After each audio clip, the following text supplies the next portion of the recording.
Gavumenti ya kuno ng'eri wamu ne Ministry evunaanyizibwa ku by'obulamu wano mu ggwanga evuddeyo ne yeerayirira okufaafaagana n'okufufuga akawuka akapya akaleeta ekirwadde ekya COVID-19 akagambibwa okuba nga katandika okubuna wonna mu nsi ng'abantu abakakwatibwa ekirwadde ekya COVID-19 mu nsi yonna bali eyo mu bukadde 1,945,417 ate ng'abo abafudde bali eyo mu bukadde busatu nga n'abo abawonyeewo basoba mu bukadde 127 ate ng'abo abakakwatibwa bali emitwalo 12,837 kyokka ng'eggwanga erya Iran ligambibwa okuba nga lye likyasinze okubeeramu abantu abapya abakakwatibwa ekirwadde naddala mu kawuka akapya akatambula kati ng'abaliyo bali emitwalo 2,117 ate mu ggwanga erya Ukraine bali 9,509 ate Poland bali 8,895 India bali 8,663 ate Russia bali 7,848 kyokka ng'emiwendo gino gigenda gikyuka buli lunaku okusinziira ku Minisita Jane Ruth Acheng bonga Ministry ey'ebyobulamu ko ne gavumenti beetegefu okulaba nga bakola buli ekisoboka okulaba nga balwanyisa akawuka kano saako n'okuteekawo ebyo ebyetaagisa. Since the first wave peaked and went down, we have already developed a resurgency plan that is costed and we'll be sharing with you the contents of the plan. We have been training intensive care unit workers who have now been deployed to all the 14 regional referral hospitals.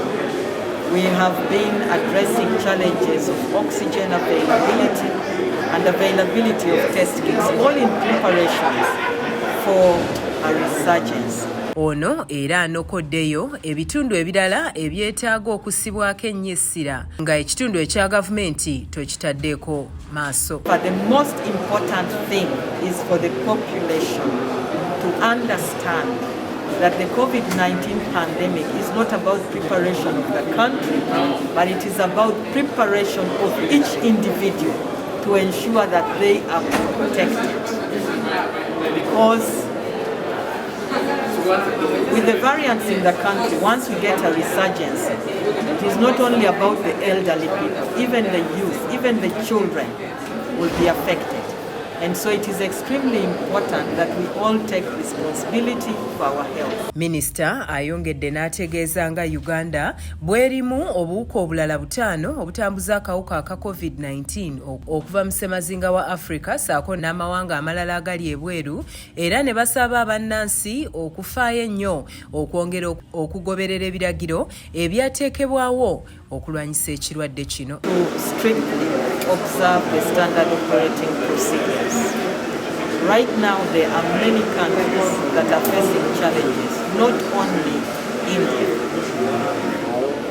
Uganda is surrounded by countries facing challenges like Kenya, like South Sudan. We also have Ethiopia. We don't have any concrete information from Tanzania.